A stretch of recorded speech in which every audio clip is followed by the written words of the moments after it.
안녕하세요. 오늘 여러분과 함께 깊이 파고들 주제는 바로 장 건강과 대장암 예방입니다. 혹시 모든 질병은 장에서 시작된다. 이 말 들어보셨나요? 아, 히포크라테스 말이죠? 네. 네. 이게 뭐 2400년도 더 된 말인데 요즘 과학이 발전하면서 점점 더 맞는 말이다. 이렇게 되고 있잖아요. 그렇죠. 중요성이 계속 부각되고 있죠. 특히 그 젊은 층에서 대장암 발병률이 막 는다는 소식도 있고 네. 또 한국이 OECD 국가 중에서 대장암 발병률 1위라는 얘기도 있어서요. 네, 안타까운 현실입니다. 그래서 이 장 건강, 정말 제대로 좀 알아봐야겠다 싶어서요. 오늘 여러분이 보내주신 여러 건강 뉴스나 의학 정보, 전문가 인터뷰, 또 실제 사례들, 이런 자료들을 가지고 좀 깊이 들어가 보려고 합니다. 네, 좋습니다. 특히 장 건강 지키고 대장암 예방하는 생활 습관, 그중에서도 식이섬유의 역할에 좀 더 집중해서 파헤쳐 보려고요. 네네. 식이섬유 중요하죠. 정보가 너무 많으니까 여기서 딱 핵심만 뽑아서 여러분 건강에 진짜 도움이 되는 그런 실질적인 길잡이가 되어드리는 게 저희 목표입니다.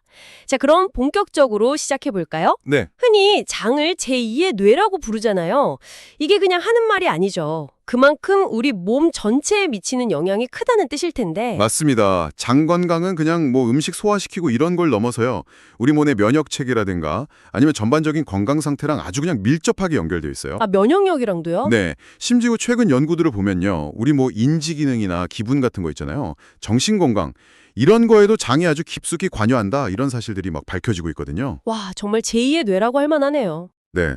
한번 생각해 보세요. 우리 장 속에요. 미생물이 한 39조 개 정도 살고 있어요. 39조요? 네. 이걸 다 모으면 무게만 해도 한 2kg 정도 된다고 하니까요. 어마어마하죠. 이야. 거의 뭐 작은 생태계죠. 근데 중요한 건 이 미생물들, 그러니까 유익균하고 유해균 사이의 균형이에요. 이 밸런스가 깨지면 이제 여러 문제가 생길 수 있는 거죠. 그런데 그 균형이 요즘 좀 많이 깨지고 있는 걸까요? 한국뿐만 아니라 전 세계적으로 대장암 발병률, 특히 그 젊은 성인들 있잖아요. 거기서 눈에 띄게 증가하고 있다는 건 정말 걱정스럽더라고요. 네, 맞아요. 많은 전문가들이 역시 그 생활 방식 변화, 특히 식습관이 서구화된 거, 이걸 주요 원인으로 많이들 지적하고 있죠. 그렇죠. 역시 먹는 게 문제군요. 이런 상황에서 이 장 건강, 대장암 예방 얘기할 때 절대 빼놓을 수 없는 거, 바로 식이섬유인 것 같아요. 네, 주인공이죠. 이게 뭐 소화 안 되고 그냥 나간다고 해서 예전에는 별로 이렇게 주목을 못 받았는데 요즘엔 뭐 제6의 영양소다 이렇게 불릴 정도로 중요하다고 하잖아요. 맞습니다. 그 식이섬유가 중요한 이유는 단순히 뭐 변비 없애주고 이런 것 때문만은 아니에요. 크게 보면 두 가지 종류가 있거든요. 종류가 있어요? 네, 수용성이랑 불용성 이렇게 나뉘는데 하는 역할이 조금씩 달라요. 그래서 둘 다 골고루 챙겨 먹는 데 중요합니다. 수용성, 불용성, 그냥 섬유질 이렇게만 생각하기 쉬운데 어떻게 다른 건가요? 좋은 질문인데요. 수용성 식이섬유는 말 그대로 물에 녹아요. 녹아서 약간 젤처럼 끈적끈적하게 변하는 그런 특징이 있어요. 네. 이게 이제 변을 좀 부드럽게 만들어주고요. 장 속에서 뭐 콜레스테롤이나 좀 안 좋은 물질들 있잖아요. 그런 걸 딱 흡착해서 같이 끌고 나가줘요. 오, 청소부 역할이네요. 그렇죠. 그리고 당 흡수를 좀 천천히 하게 만들어서 혈당 조절에도 도움을 주고요. 포만감도 좀 줘서 다이어트에도 유리하고요. 어디에 많이 들어있어요, 그건? 주로 과일 같은 거요. 사과나 감귤류, 그리고 귀리, 보리, 콩류, 미역, 다시마 같은 해조류에도 많죠. 아하, 그렇군요.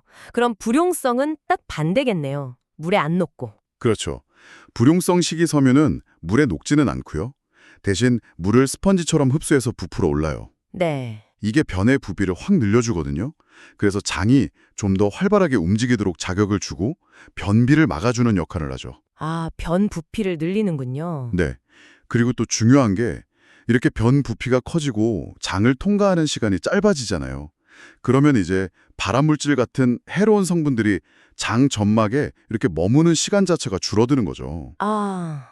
접촉 시간을 줄이는 거군요. 네. 그게 이제 대장암 예방에 기여를 하는 거고요. 이것도 역시 포만감을 주고요. 이건 통곡물이나 채소, 특히 뭐 잎 많은 채소나 뿌리 채소 같은 거요. 콩류, 견과류 이런 데 많습니다. 야, 정말 두 가지 다 꼭 필요하네요. 골고루 먹어야겠어요. 실제로 식이섬유의 힘을 보여주는 사례도 좀 인상 깊었는데요.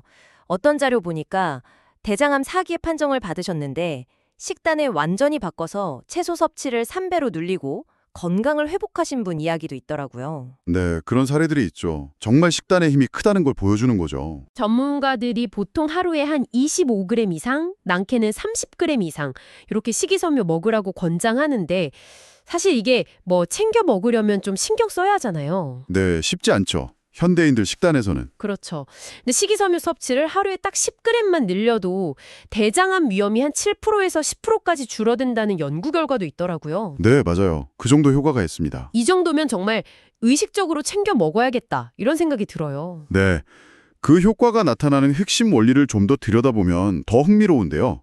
식이섬유가 대장암 예방에 기여하는 방식을 정리해보면 첫째는 아까 말씀드린 것처럼 변 부피 늘리고 장 통과 시간 줄여서 발암물질하고 장점막 접촉을 줄이는 거. 네, 접촉 시간 단축? 둘째는 발암물질 자체를 좀 희석시키거나 아니면 딱 붙잡아서 배출을 돕는 거고요. 흡착 배출. 네. 그리고 셋째, 이게 정말 중요한데요.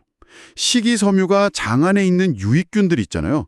걔들의 아주 훌륭한 먹이가 된다는 거예요. 아, 유익균의 먹이. 이게 요즘 장 건강 연구에서 진짜 많이 강조되는 포인트잖아요. 정확합니다. 유익균들이 이 식이섬유를 먹고 분해를 해요. 그러면서 단쇠지방산이라고 하는 아주 이로운 물질들을 만들어냅니다. 단쇠 지방산이요? 네, Short Chain Fatty Acids, SCFAs라고도 하는데요. 이 단쇠지방산이 장점막 세포의 에너지원이 돼요. 그래서 장벽을 튼튼하게 만들고 염증을 억제하고요. 우리 몸의 인슐린 민감성, 이것도 높여서 혈당 조절에도 도움을 줍니다. 와, 정말 좋은 역할 많이 하네요. 네. 뿐만 아니라 혈중 콜레스테롤이나 중성지방 수치 낮추는 등등 전신 건강에 다 긍정적인 영향을 미치죠. 그런데 여기서 더 주목할 만한 연구 결과가 있어요. 어떤 건가요? 최근에 그 젊은 층 대장암 증가하는 거랑 관련해서요. 콜리박틴이라는 독소를 만드는 특정 장내 세균이 지목되고 있거든요. 콜리박틴이요? 처음 들어보는데. 네, 이 콜리박틴이라는 독소가 우리 세포의 DNA에 손상을 입혀요. 그래서 돌연변이를 일으키고 이게 결국 대장암 발병으로 이어질 수 있다는 건데요. 헐, 그런 세균이 있다고요. 네, 근데 놀랍게도 식이섬유가 풍부한 식단이 바로 이 콜리박틴을 만드는 균의 증식을 억제하고요. 또 장 안의 염증 환경을 개선해서 암 발생 위험을 낮출 수 있다. 이런 증거들이 나오고 있습니다. 와, 식이섬유가 그런 역할까지 해요. 네, 그러니까 식이섬유가 단순히 장 청소만 하는 게 아니라 암을 유발할 수도 있는 특정 세균까지 관리하는 역할을 할 수 있다는 거죠. 이야, 이건 진짜 놀라운데요? 식이섬유가 장내 미생물 환경을 조절해서 암 예방에 직접 기여할 수 있다는 거군요. 정말 제6의 영양소라고 불릴만 합니다. 그렇죠. 하지만 식이섬유만 열심히 먹는다고 다 해결되는 건 아니겠죠. 다른 중요한 생활 습관들도 좀 짚어봐야 할 것 같아요. 식이섬유 잘 챙겨 먹는 것만큼이나 뭘 피해야 하는지 아는 것도 중요하지 않을까요? 네, 아주 중요한 지적입니다.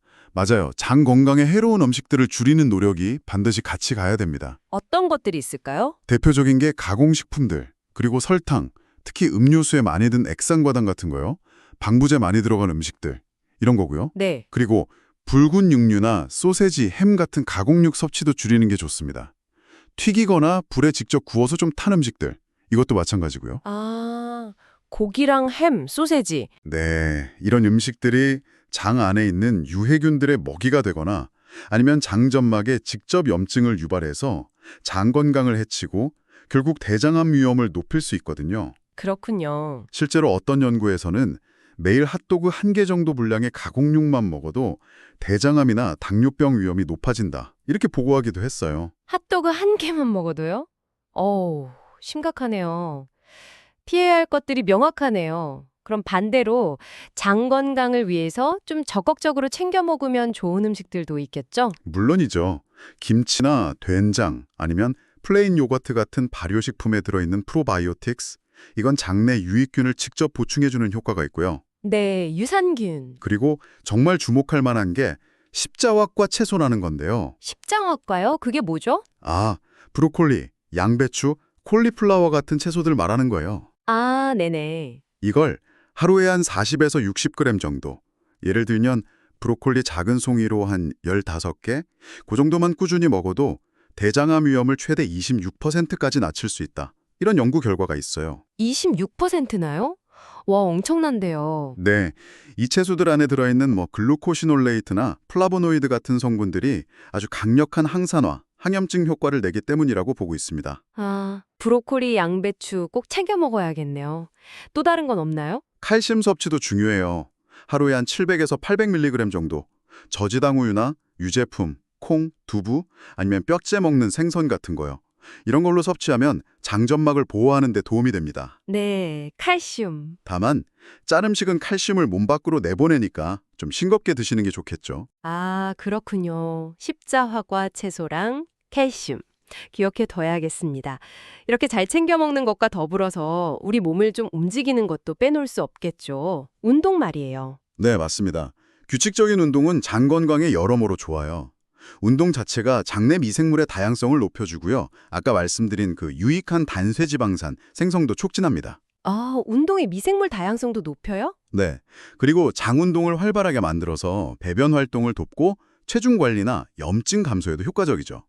비만 자체가 대장암의 주요 위험 요인 중 하나이기 때문에 규칙적인 운동은 정말 필수적이라고 할 수 있습니다. 어느 정도로 하는 게 좋을까요? 뭐 매일 해야 하나요? 일반적으로는 일주일에 한 3번 이상, 한 번 할 때 30분에서 1시간 정도, 약간 숨이 찰 정도 강도로 꾸준히 하는 걸 권장하고요. 네.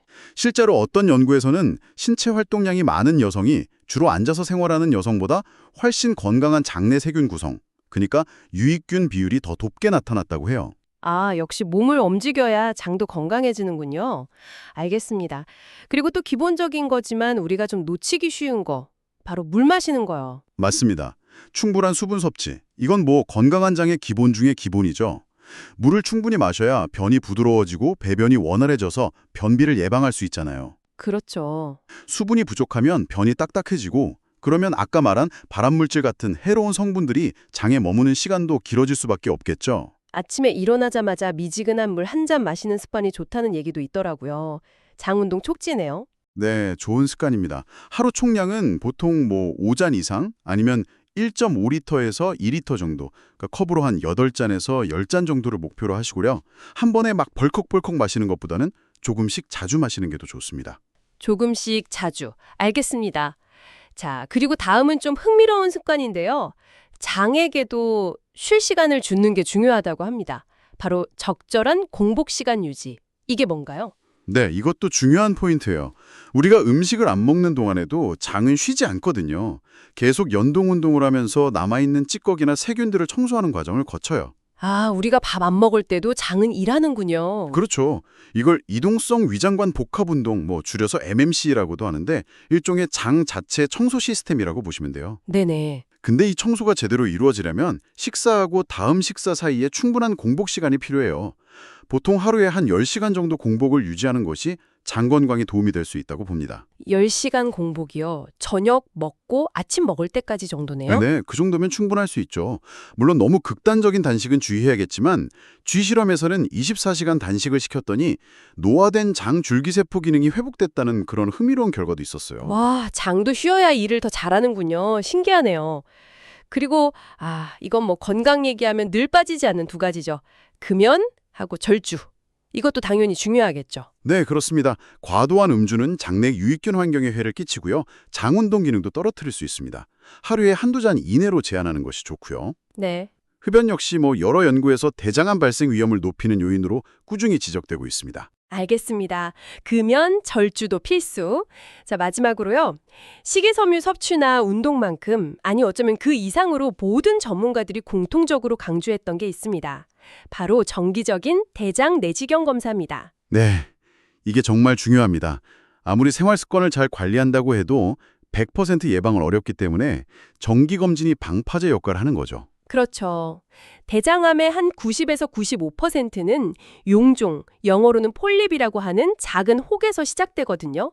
근데 이게 암으로 발전하기까지 보통 5년에서 길게는 10년 정도 걸려요. 시간이 꽤 걸리네요. 네. 근데 문제는 이 용종 단계에서는 대부분 아무런 증상이 없다는 거예요. 아, 증상이 없군요. 네. 그래서 피가 나거나 변비가 심해지거나 해서 증상이 나타나서 병원을 찾았을 때는 이미 암이 상당히 진행된 경우가 많다는 거죠. 아이고, 따라서 증상이 없더라도 정기적으로 대장 내시경 검사를 받아서 용종 단계에서 미리 발견하고 제거하는 것. 이게 현재로서는 가장 확실한 대장암 예방법이라고 할 수 있습니다. 그야말로 소 잃기 전에 외양간 고치는 가장 확실한 방법이네요. 그럼 검사 주기는 어떻게 되나요? 일반적으로는 만 45세부터 시작하는 것을 권장하고요. 평균적인 위험도를 가진 분이라면 5년에서 10년 간격으로 받으시면 되고 네. 만약 가족 중에 대장암 환자가 있거나 과거에 본인이 용종을 뗀 경험이 있는 그런 고위험군이라면 3년에서 5년 혹은 의사 선생님 상단에 따라서 더 짧은 주기로 검사를 받는 것이 좋습니다. 아, 개인마다 다르군요. 네, 이건 개인 상태에 따라 달라질 수 있으니까요. 반드시 의사와 상담해서 자신에게 맞는 검사 주기를 정하는 게 중요합니다. 네, 알겠습니다. 자, 지금까지 당 건강과 대장암 예방을 위한 정말 다양한 정보들을 살펴봤는데요. 와, 진짜 내용이 많았죠. 네, 할 얘기가 많았네요. 이걸 우리 삶에 어떻게 적용해야 할까? 결국 여러 자료들을 종합해보면 핵심은 균형 그리고 꾸준함인 것 같아요. 맞아요. 균형과 꾸준함. 완벽하게 지키려고 막 스트레스 받기보다는 건강한 습관들을 꾸준히 하나씩이라도 실천해 나가는 게 중요하겠죠. 다시 한번 정리하면 식이섬유, 수용성, 불용성 골고루, 통곡물, 채소, 과일 충분히 먹고 가공식품, 붉은 육류, 설탕, 술은 좀 멀리하고 규칙적으로 몸 움직이고 물 충분히 마시고 장에게 쉴 시간도 좀 주고 그리고 무엇보다 증상 없어도 정기적으로 대장 내시경 검사 꼭 받기. 네, 완벽하게 요약해 주셨네요. 오늘 나눈 이 이야기들이 여러분에게 또 하나의 해야 할 일 목록처럼 부담이 되기보다는 내가 건강한 선택을 할 수 있구나 하는 그런 힘이 되었으면 좋겠습니다. 네. 실제로 어떤 건강 프로그램 참가자들이 단 2주 동안 식단을 바꿨는데도 체중도 줄고 소화도 잘 되고 피검사 수치도 좋아지고 심지어 장내 미생물 환경까지 눈에 띄게 개선되는 그런 놀라운 변화를 경험했다는 결과도 있거든요. 2주 만에요? 네. 식이섬유 섭취라는 게 단순히 화장실 잘 가는 문제를 넘어서 우리 몸의 면역력, 염증 조절, 콜레스테롤이나 혈당 관리, 심지어는 기분이나 우울증 같은 정신 건강에도 긍정적인 영향을 줄 수 있다는 점. 네. 특히 아까 얘기했던 젊은 층에서 대장암이 늘고 있다는 이 사실은 이런 생활 습관을 정말 젊을 때부터 일찍부터 실천하는 게 얼마나 중요한지를 보여주는 강력한 증거라고 생각해요. 아, 맞다. 그리고 식이섬유 섭취할 때 정말 중요한 주의사항이 있었죠. 물을 충분히 안 마시면 오히려 안 좋을 수도 있다고요. 네, 그거 꼭 기억하셔야 돼요. 특히 그 불용성 식이섬유 있잖아요. 그건 물을 흡수해서 부피가 커지는데 물이 부족하면 변이 너무 딱딱해져서 오히려 변비가 심해질 수 있어요. 아, 수용성 식이섬유도 물이랑 만나요 젤 형태로 변하면서 제 기능을 할 수 있고요. 그렇군요. 물이 필수네요. 네. 그리고 아무리 몸에 좋다고 해도 너무 과하게, 예를 들어 하루에 60g이랑씩 먹으면 오히려 철분이나 칼슘 같은 중요한 미네랄 흡수를 방해할 수도 있다. 이런 지적도 있습니다. 아, 너무 많아도 안 좋군요. 네. 모든 과유불급이죠. 균형이 중요합니다. 네, 알겠습니다. 오늘 우리는 이 장 건강이라는 게 단순히 소화 문제를 넘어서 우리 몸 전체의 건강과 얼마나 깊이 연결되어 있는지, 그리고 건강한 식단, 특히 식이섬유, 다양한 종류의 식이섬유 섭취와 규칙적인 생활 습관, 또 정기 검진이 대장암 예방에 얼마나 강력한 무기가 될 수 있는지 자세히 알아봤습니다. 마지막으로 여러분께 한 가지 좀 생각해 볼 거래를 던져드리고 싶어요. 네, 어떤 걸까요? 여러 연구들을 보면요. 우리가 태어난 방식, 그러니까 자연분만인지 제왕절개인지, 그리고 아주 어릴 때 어떤 음식을 먹었는지, 특히 설탕 든 음료 같은 거요.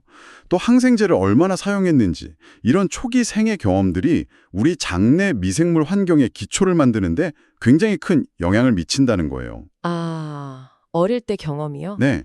그리고 이것이 수십 년이 지나서 성인이 되었을 때 대장암 같은 질병 발생 위험과도 연결될 수 있다. 이런 가능성을 제시하고 있거든요. 아까 말한 그 콜리박틴 만드는 균이 자리를 잡는 것과도 관련이 있을 수 있고요. 그렇군요. 그렇다면 우리가 그냥 개인적인 노력만 강조할 게 아니라 사회 전체적으로 봤을 때 인생의 가장 초기 단계부터 건강한 장 환경을 만들 수 있도록 어떻게 더 잘 지원하고 도울 수 있을까? 이 질문에 대한 답을 좀 함께 고민해 봐야 하지 않을까? 그런 생각이 듭니다. 와, 정말 중요한 질문이네요. 개인의 건강 습관을 넘어서 사회적인 환경까지 생각해 보게 됩니다. 오늘 나눈 이야기들을 바탕으로 여러분의 건강을 위해 오늘 당장 실천할 수 있는 작은 변화 한 가지라도 찾아보시면 어떨까요? 지금까지 여러분의 건강한 삶을 위한 심층 탐구였습니다. 함께해 주셔서 감사합니다.